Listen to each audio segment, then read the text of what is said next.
Okay, everybody, I'll admit, I'm a bit of a hypocrite, I said a few weeks ago that I thought WrestleMania 32 was going to suck, and I wasn't going to watch it because the match card looked terrible. Now, at first I was assuming they were going to do matches like Braun Strowman versus Brock Lesnar.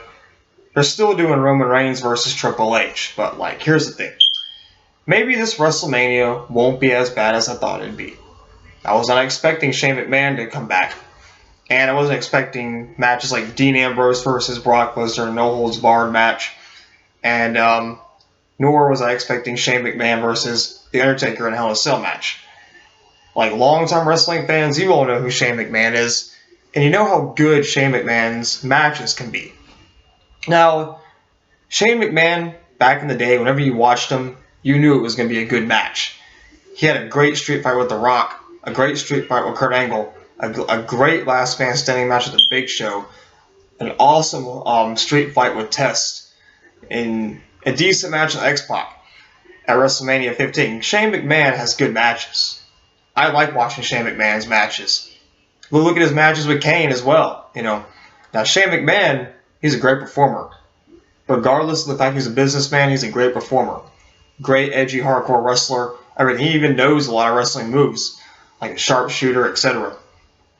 Now, match card wise, him versus The Undertaker in Hell in a Cell, it's going to be interesting because a lot's at stake. I mean, The Undertaker's streak is over, but could Shane McMahon possibly defeat The Undertaker? That's what makes it interesting.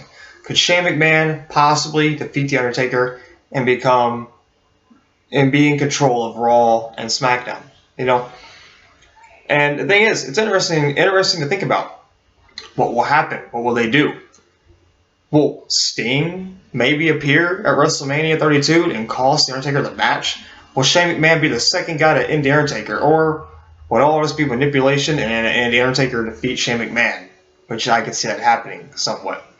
But also, now it's Dean Ambrose versus Brock Lesnar, another match. And no holds barred. Now, Dean Ambrose is trying to prove himself to be indestructible against Brock Lesnar. It's a no holds barred match. It could be a good match, a good solid street fight. Kind of like when The Undertaker faced Ric Flair at WrestleMania 18 in that no holds barred street fight. It was a decent match.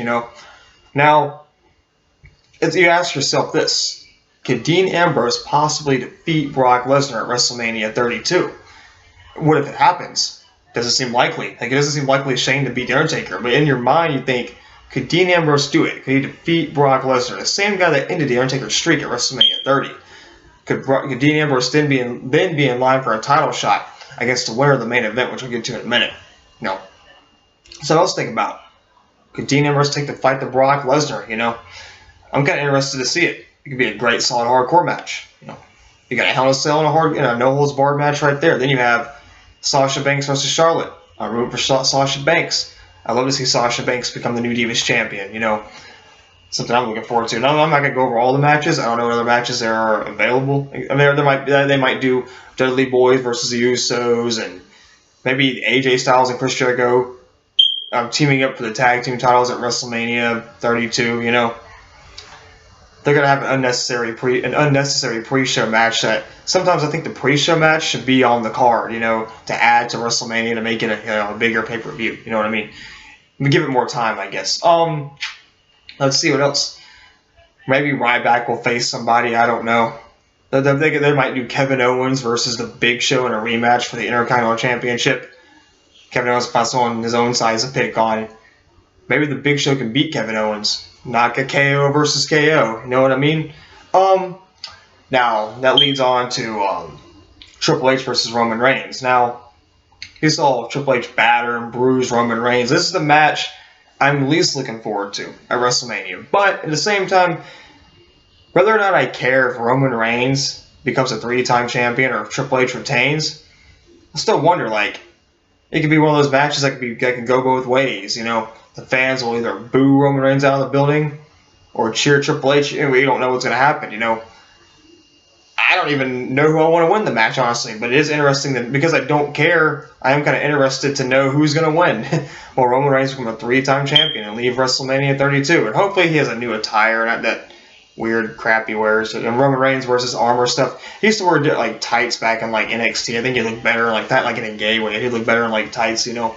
But yeah, there's so many matches that he can do, you know.